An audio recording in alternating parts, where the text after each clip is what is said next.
director de la Dirección Desconcentrada de Cultura, Ministerio de Cultura, el doctor Carlos Condori, señor Miguel Figueroa, miembro presidente de la Comisión Bicentenario del Gobierno Regional, estimado Luis, estimado Jaime, estimado Merlín también, que va a participar del conversatorio como moderador. Público presente, muchas gracias por estar presentes en este primer lanzamiento de Cátedra Bicentenario Presidencial en regiones. Estamos retomando después de 2 años de pandemia. La verdad, muchas gracias por estar presentes. La convocatoria que hemos tenido, le agradecemos estamos muy contentos que ustedes estén presentes en este proceso de reflexión que implica y que aprovechamos del Bicentenario para atender con todos los peruanos que quieran tener ese proceso de reflexión. Importante además para tener este proceso en fechas emblemáticas y sin duda, además en un terreno emblemático como es Ayacucho. Ayacucho es uno de los ejes, sin duda, de la historia de la peruanidad, de la historia del Perú, de la cultura wari. Lo cierto es que es muy distinto ver la historia desde un hecho concreto a verlo como un proceso. Como bien nos contó el profesor Pereira hace poco, a través de una charla magistral sobre la metodología de cómo abordar una investigación antropológica, histórica, hemos visto la necesidad de contar en estos procesos de cátedra también los procesos que a lo largo de nuestra historia, y concretamente en el tema de historia y violencia política, que desde 1980 hemos sufrido, y hemos sufrido particularmente en Ayacucho, nos ha ayudado y nos va a ayudar todavía a comprendernos mejor como país. Y Cátedra Bicentenario y el Proyecto Especial Bicentenario está abocado a que sean estos procesos contados así. Bueno, no quiero extenderme mucho, solo quiero además agradecer nuevamente la presencia de Jaime Urrutia, Lurgio Gavilán, el profesor Pereira, quienes sin duda estamos aprovechando de sus conocimientos y de toda la experiencia que tienen para poder también nosotros aprender. Es una gran alegría nosotros contar con su presencia y además aprovechar, contar la historia de nuestro país desde las regiones.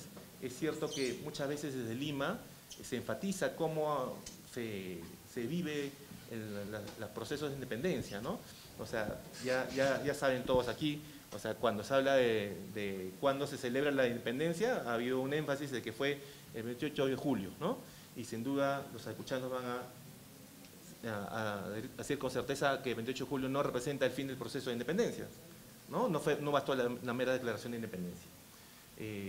Incluso los cusqueños dirán, y ahí, claro, ya se vuelve un tema ya controversial, y para el cual sirven estas charlas magistrales, estos eventos académicos, como por ejemplo el profesor Pereira claramente lo contó. O sea, los amigos cusqueños dicen, no, acá acabó en realidad en 1825.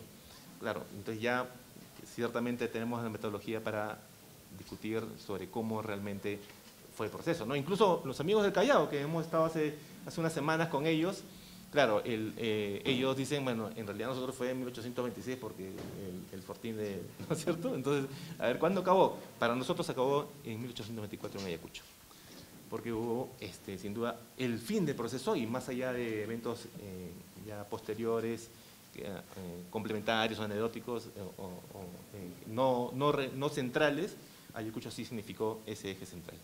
Entonces, bueno, por eso desde aquí lanzamos nuevamente las cátedras bicentenario presenciales desde Ayacucho y vamos a terminar el proceso de conmemoración en Ayacucho. Muchas gracias.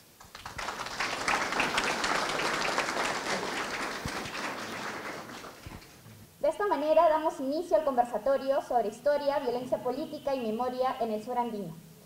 Invitamos a subir al estrado a Merlín Chandi, quien va a ser encargado de moderar este conversatorio, que está a cargo pues, de los doctores Lurgio Gavilán y Jaime Iturri.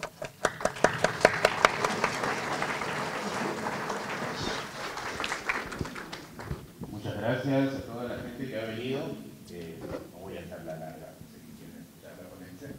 Y bueno, básicamente la ponencia del día de hoy es una atomización de lo que hemos ido viendo a lo largo del día, la importancia de Ayacucho desde tiempos prehispánicos, hasta un tema que es todavía, bueno, un tanto espinoso para muchos y para muchas, que es el tema de la violencia política, que sobre todo creo que en tiempos actuales se ha visto en matices hasta impensables, y creo que aporte del doctor Gavilán hoy día va a ser valioso para darnos una visión sobre ello. ¿Qué significó, ¿no? Sobre todo, qué significó la época de la violencia política, sobre todo desde esa perspectiva regional, ¿no? ¿Por qué nos es complicado hablar de esto el día de hoy? ¿Por qué específicamente surge en Ayacucho? Por ello hubo incluso un artículo de Carlos Aguirre acerca del tema del estigma, del insulto como estigma acerca de esto. El tema de la convicción en los reclutados, que también es algo que se discute mucho. Y por último, sobre si el olvido es una opción para este tipo de acontecimientos. Así que le cedo la palabra al doctor Gavilán. Ha pasado la pandemia, ha pasado la violencia, pero estamos aquí. ¿Qué hizo posible también para que estemos aquí? Para que estemos aquí después de tanto dolor, tanto dolor que hemos pasado. Ha sido muy traumático. ¿Qué ha posibilitado? ¿Qué ha posibilitado para que estemos aquí? Bueno, mirando mi historia también, estoy aquí todavía, después de las cenizas de guerra.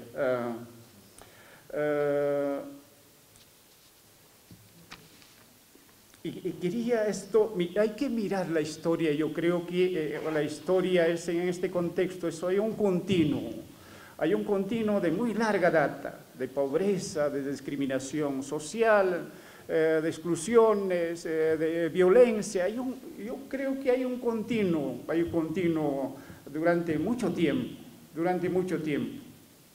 Y el conflicto armado interno ha sido uno de ellos, quizá el más grave, pero había un continuo de estos. Y entonces a la gente a veces, como va esto, no aguanta, no soporta. Y entonces alguien líder aparece por ahí y se levanta, como ha ocurrido, como ha pasado. Hay tantos ejemplos que podemos citar, como en Chile, por ejemplo, como los levantamientos que hubo, los conflictos que hemos visto ahora en Lima. Eso, yo creo que es eso, y como decía Carlos Iván de Gregory, o sea, para que nunca más haya violencia, la guerra, nunca más terrorismo, creo que debe haber nunca más la desigualdad social, ¿verdad? Eso decía Carlos Iván de Gregory. Nunca más la desigualdad social, nunca más la discriminación, nunca más la pobreza. Eso creo que nos falta también discutir. O sea, no solamente hay que decir nunca más la violencia, nunca más el terrorismo. Yo creo que eso debemos preocuparnos también. Y hay investigaciones como últimos libros que he comentado de María Ulfe, de Ximena Málaga, nos presentaba, por ejemplo, el abandono del Estado. Los jóvenes en ese tiempo pues, no había para sus hijos la escuela, y los primeros que se levantan, como ha estudiado Carlos Iván de Gregory, son los jóvenes, los profesores, los primeros, ¿no? Los primeros. Hay mucho tema para discutir. Y también yo quería decir esto hay que acercarnos, creo que también desde los casos particulares, los casos que como ha estudiado Ponciano del Pino, como el caso de Uchurajay. ¿Qué ocurría allí? ¿Qué estaba pasando? Porque nos hemos victimizado tratando, que no conocían ni siquiera un armamento, que no sabían defenderse, tantas cosas, dijimos, despolitizando, como diría María Ulfe. Yo creo que necesitamos pensar sobre esto, que hemos llevado a victimizar. Para contar el caso de Uchurajay, por ejemplo, ¿por qué habían desaparecido a Juan Argumedo? Porque desapareció Juan Argumedo, ¿verdad? Entonces me preguntaba por qué cuando pasaron los periodistas, habían pasado por la casa de Argumedo, que estaba en el camino, estaba ahí, se alojaban los miembros de Sendero Luminoso en la casa de Argumedo. Hay otras razones, es posible que, y se conocen entre comunidades de vecinos también, hay otras razones para desaparecer también, pero no quiero detenerme en esto. Hay otras más, por ejemplo, el estado de emergencia, el estado de excepción, es otro ingrediente para entender, porque hay que pensar en esto. Había sí para el estado de excepción, el estado de emergencia, era para frenar la violencia, para tranquilizar, pero al contrario, como estoy escribiendo en un artículo, más bien ha sido un vacío para generar, quizá para producir, por ejemplo, enemigos, para generar tanto estos conflictos que ocurrió. Solamente estoy diciendo un poco general. Luego, sumados a este estado de excepción, la cuestión normativa es otro que aparece también como un muro legal, esta demonización al otro, que vemos a Sendero Luminoso, por ejemplo, como un monstruo. Y eso nos ciega, eso no nos deja ver al otro, no nos deja ver. Creo que eso es un gran problema también. Y como decía, necesitamos preguntarnos otra vez por qué Sendero Luminoso que tanto tiempo hasta ahora vive, ¿no? Hasta ahora vive en el Brain, por ejemplo. ¿Qué ha posibilitado como dije, la precariedad que tuvo? Y lo que pasa es que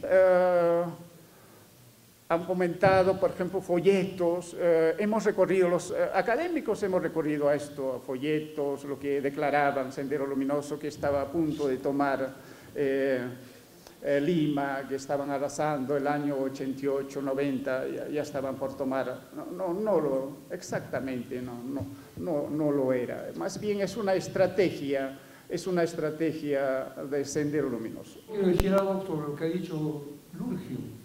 Cuando presentamos ante el Congreso Nacional el informe de la Comisión de Verdad afirmando que Sendero Luminoso era un partido político con métodos terroristas, nos cayeron a la yugular, porque se ha inventado un discurso que ha levantado la idea de terrorismo, Sendero como un movimiento absolutamente terrorista, y ha anulado todo, y por eso que el Estado ha hecho lo que ha hecho, porque está combatiendo terroristas, no está combatiendo un partido político, y por eso que el Sendero persiste, Movadef, qué sé yo, y está en el río Purímac, y está en otras partes, y está ahí, porque es una propuesta política, que tiene que desarrollarse con política, ¿no es cierto?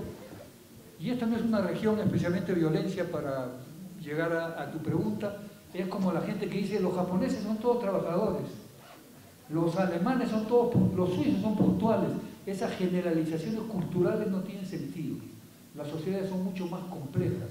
No se puede asignar una categoría a todos los habitantes de un espacio. No se puede afirmar en ningún momento que Ayacucho tenga una tradición violenta. No sé, más violentos son los barrancones en el Callao, ¿no? ¿No? Y no hay sendero por allá. Aquí no hay una tradición de violencia. Hay rituales de violencia, sí, como el charaje en el Cusco, aquí el cejoyo, ¿no? en la fiesta, cuando uno chicotea con el otro, pero esos son rituales de violencia. Pero no acepto el hecho de que se entienda lo que ha pasado aquí con Sendero y con la violencia política, con otra palabra que ha sido maldita, conflicto armado interno, jamás ha sido aceptado en las esferas públicas. No quieren aceptar el término conflicto armado interno. Esta es una lucha contra el terrorismo, ¿no es cierto? Y es una lucha contra el terrorismo en un territorio violento. Cuando asesinaron y lincharon al alcalde, ¿se acuerdan de Ilave, en Puno? Aymaras asesinos salieron, a todos los aymaras sangrientos.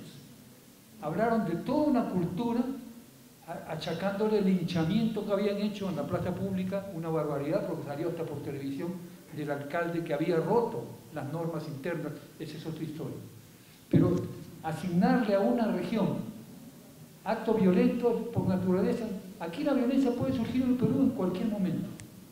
Acaban de morir los mineros baleados entre ellos, o con la policía también, en Carabelí. Se han agarrado balazos en Acarí, porque hay minería informal y a balazos. Me imagino que en La Pampa, en Madre de Dios, donde están los mineros informales, también en cualquier momento explota la violencia.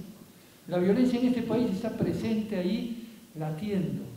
No es una violencia política, es una violencia pragmática, digamos, ante hechos concretos y ante agresiones concretas. Entonces, eso podría dar respuesta, creo, a tu primera indagación. Ahora, ¿por qué es tan complicado entender esas resemantizaciones? Por ejemplo, lo que usted mencionaba, ¿no? Se le llamó terrorismo mucho tiempo y ahora se le da otras denominaciones de acuerdo a la nueva evidencia. Y eso es justamente algo que se escuchaba en las cátedras de las horas antes. ¿Cómo concilias la tradición, ¿no? Como la costumbre, entendida como la costumbre, con la evidencia, ¿no? ¿Cómo se puede dar ese tipo de conciliación? En algún momento, por ejemplo, esa nueva racionalización del conflicto puede pegar en lo que sería un ciudadano de bien.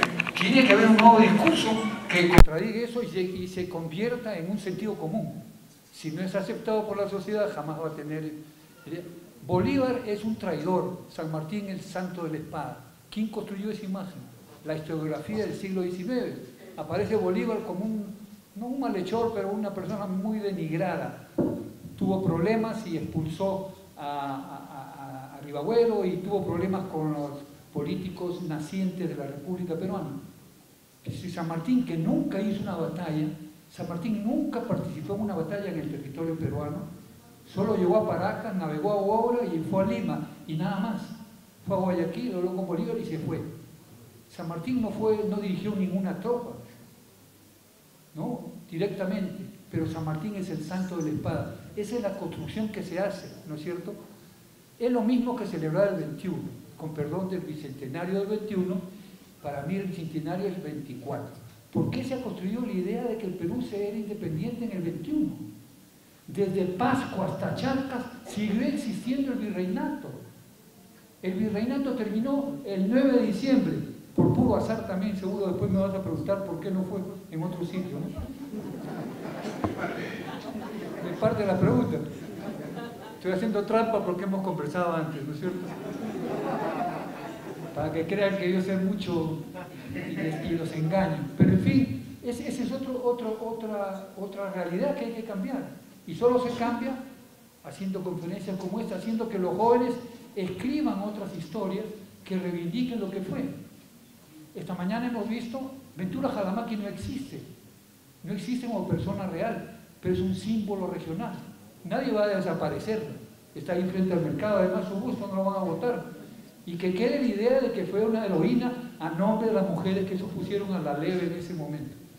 Y así por el estilo hay que alimentar discursos. Aquí hay pues, cada una de las personas presentes, aquí habrá pues 100 personas. Aquí hay 100 memorias.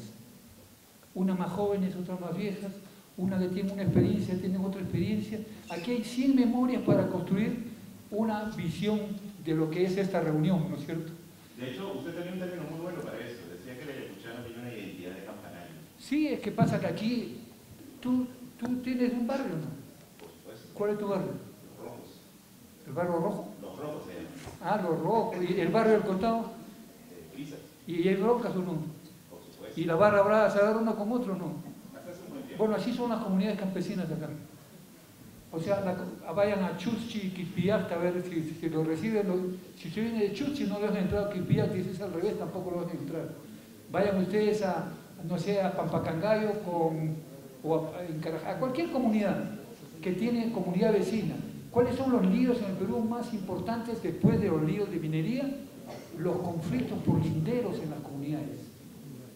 La gente es capaz de matarse por lindero, porque no solo es por la tierra, es un elemento identitario. La comunidad se convierte en identidad, por eso es una identidad de campanario. Yo, hasta donde suene la campana, hasta allí es mi territorio. Si suena más allá, no.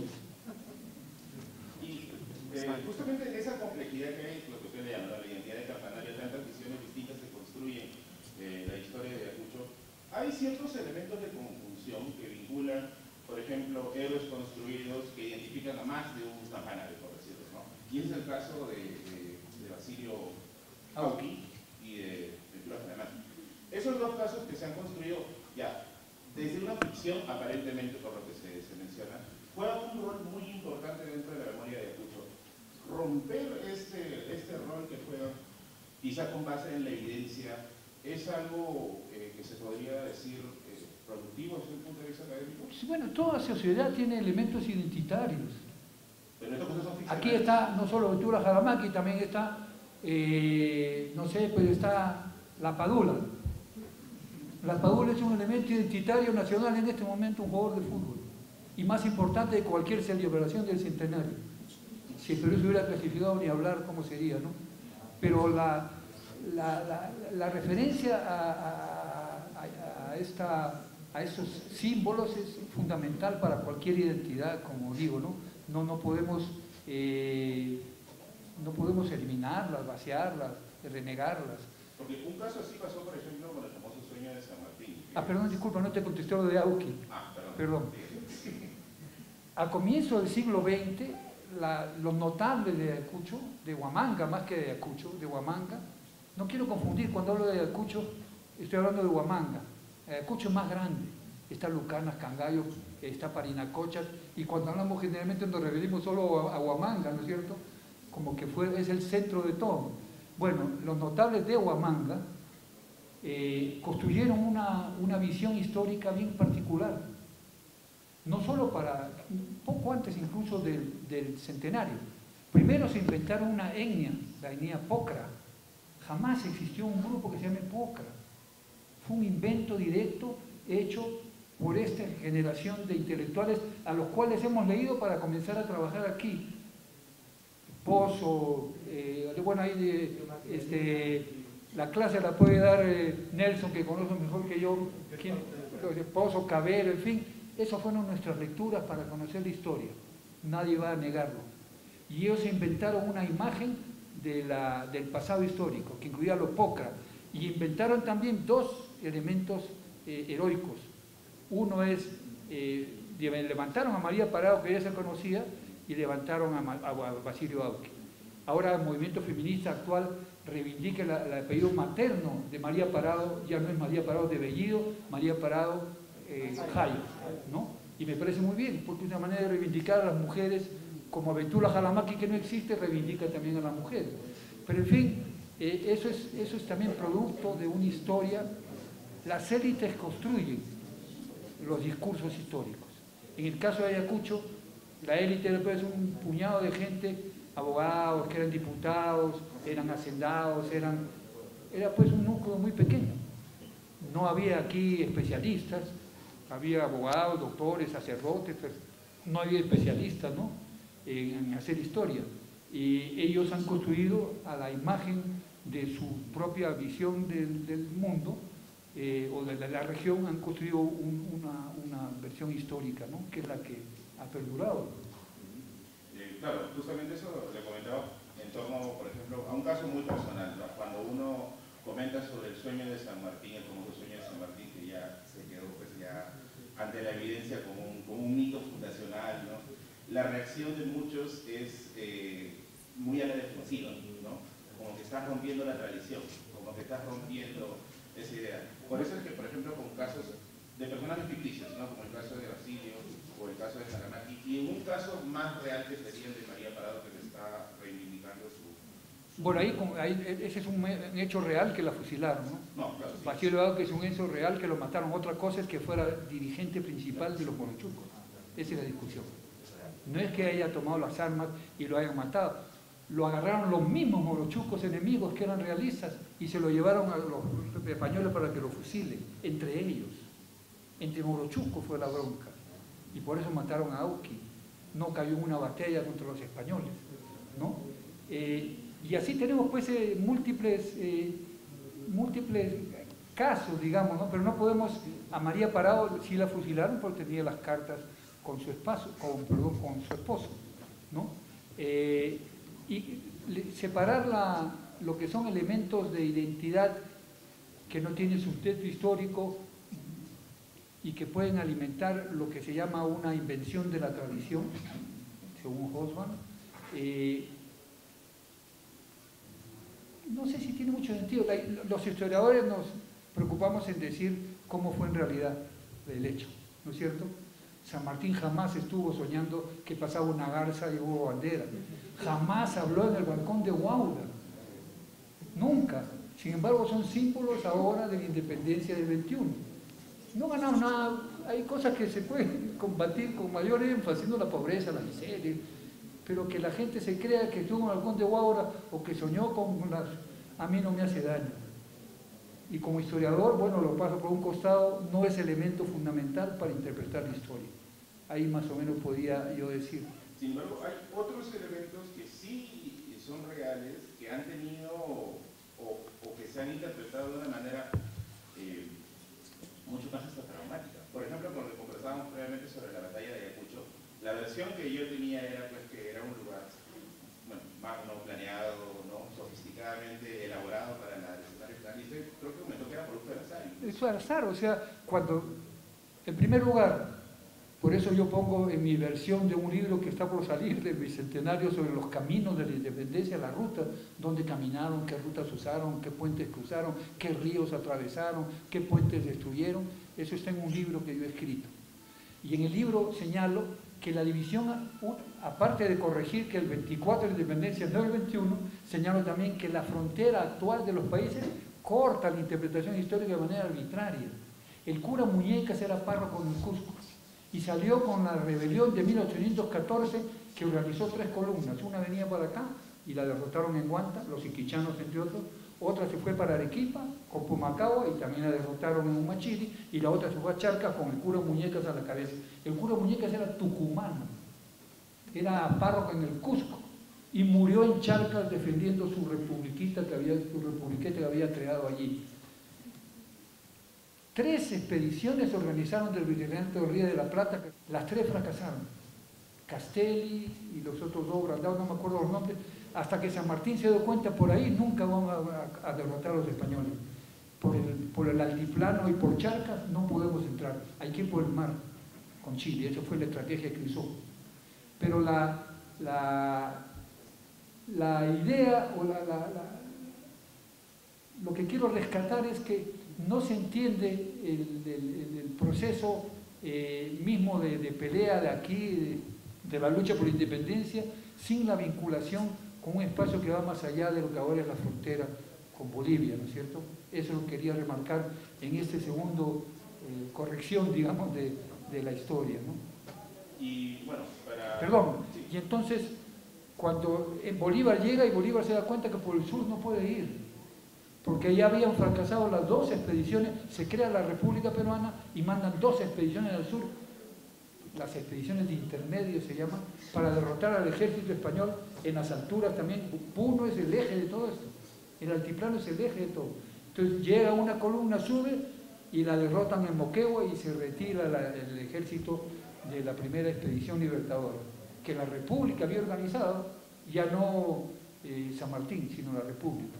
Llega la segunda, organizan la segunda expedición que sube, llega hasta Cepita, entra a Charcas y ahí lo derrotan y salen en huida corriendo tanto que los españoles la llamaron la batalla del talón, porque iban mirando el talón de los que se escapaban. En los escritos históricos españoles es la batalla del talón. Fracasaron también en intermedios. Entonces, entrar por el altiplano no era factible. Bolívar llega y como la independencia se había hecho con la Intendencia del Norte, cuando San Martín estaba en Huaura, llegó el intendente que era el intendente español, ¿no? A nombre del gobierno español, que es Torretalba, intendente de la intendencia más grande del Perú, que es la intendencia de Trujillo. Y llegó y dijo San Martín, yo me pliego a la independencia. Y entonces San Martín aceptó esa propuesta y lo incorporó, y con él entró a Lima, cuando la Serna se había ido al Cusco, y declaró la independencia con Torretalba, en la independencia del norte del Perú. El 21 celebra la independencia del norte del Perú, si somos exactos. Bolívar organizó su ejército en el norte del Perú. Vacas, caballos, se necesitaba pues 8.000 vacas, 10.000 caballos, se necesitaba una ingente cantidad de insumos para poder pelear contra los españoles. Y entonces entró por el norte, y por eso que la batalla fue en Junín, porque Bolívar venía del norte, atravesó por Ancas y entró a Junín, ¿no? Dicho sea de paso, me ha dado gusto porque la batalla de Junín le cambió el nombre a la ciudad de los Reyes y le pusieron Junín, ahora se llama el pueblo Junín. Ahora hay un movimiento en los Reyes para buscar el nombre antiguo, a ver si los guamanguinos dicen por qué no llamamos Huamanga en vez de Ayacucho. Pero en fin, y Bolívar entró por el norte, peleó en Junín y siguió avanzando en el Cusco buscando a los españoles que estaban en el Cusco. El ejército español salió del Cusco para contrarrestar esta ofensiva y fue, no tengo un mapa ahora para describirles, pero fue un camino paralelo. Los españoles se fueron por las alturas y agarraron por Pampachiri, digamos, y salieron a Paras. Si ustedes conocen bien la geografía, es decir, por la altura. Y atravesaron el río de Cangallo, más o menos a la altura, no de donde esté, por Ibias, un sitio que se llama Ibias, para subir después a Ayacucho. Mientras que el ejército español, el ejército patriota, el ejército de Bolívar, que estaba comandado por Sucre, Bolívar estaba enfermo, llegó hasta Chalhuanca. Y se informaron que ya había subido el ejército español rumbo al norte. Y entonces dio la media vuelta el ejército de Sucre y comenzaron a andar por caminos paralelos. Pero ustedes imaginan cómo organizamos una batalla donde haya cañones. Tú me pones la caballería por acá, tú me pones la infantería por allá, con un mapa, ¿no? ¿En qué pampa la hacemos? ¿Dónde? ¿En qué geografía de Ayacucho? Quizás Pampa Cangallo, pero ya habían pasado por ahí. Se encontraron con la Pampa de Ayacucho. Pampa de Ayacucho, por favor, no se llama quinoa, la pampa se llama Pampa de Ayacucho. El pueblo no se llama la quinoa, se llama quinoa. Yo ando en esta pelea hace años. La Pampa de Ayacucho estaba ahí y ahí fue la batalla. Los españoles de Condorcunca bajaron y fueron derrotados. Bueno, ahí es otra historia. Pero fue producto del azar, porque si no, hay otro azar anterior que es más importante.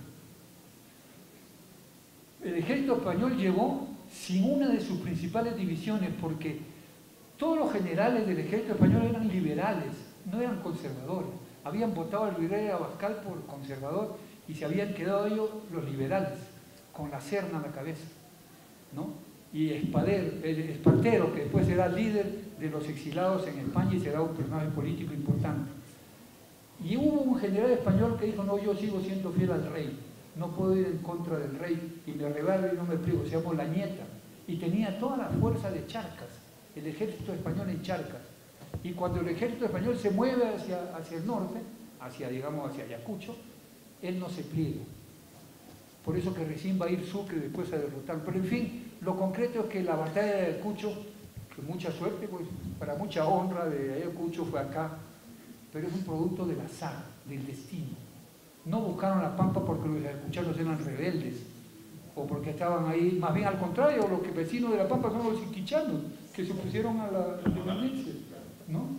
Así que no es por ahí que se puede explicar, ¿no? Por el puro azar. Yo creo que podemos señalar algunas cosas. ¿Por qué es particular? ¿Por qué es tan particular este conflicto? Como llamó también Kimberly Taylor, la violencia ha sido entre prójimos, entre nosotros. Yo he visto en las comunidades que está ahí, el enemigo está ahí.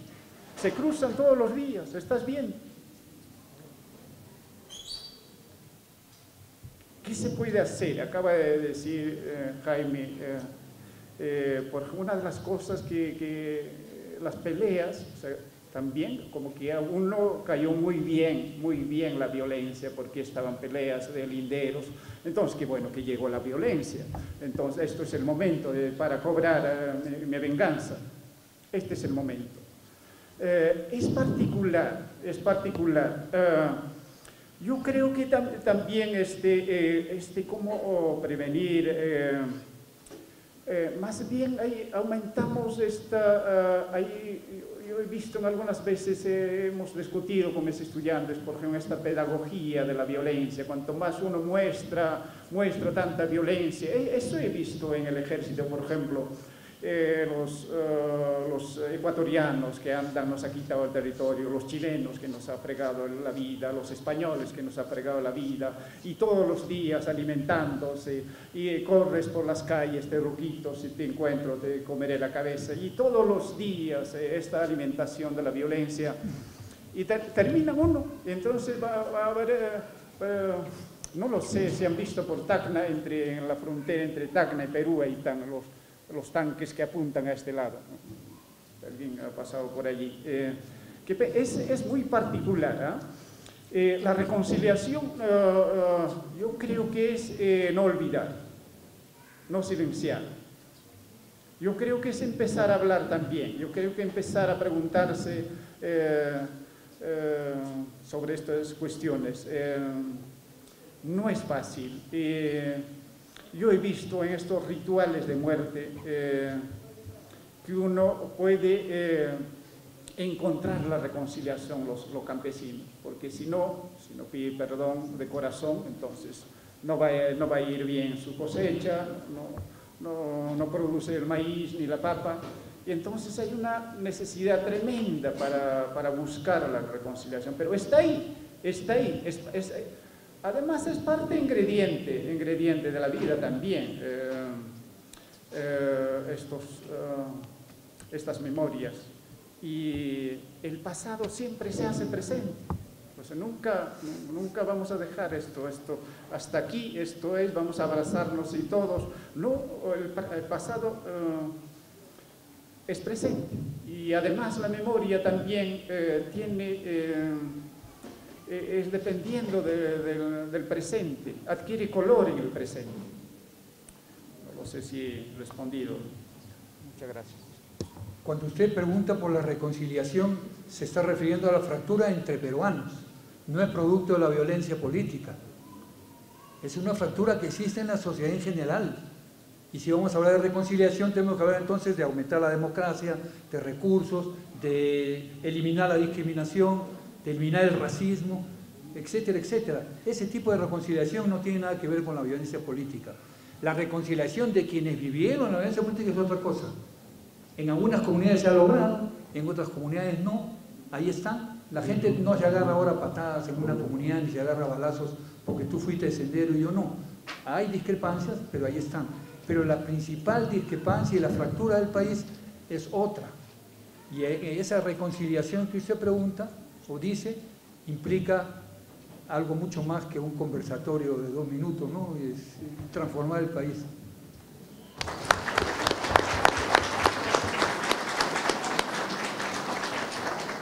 Muchas gracias. A ti. ¿Le habrá gustado hacer esto?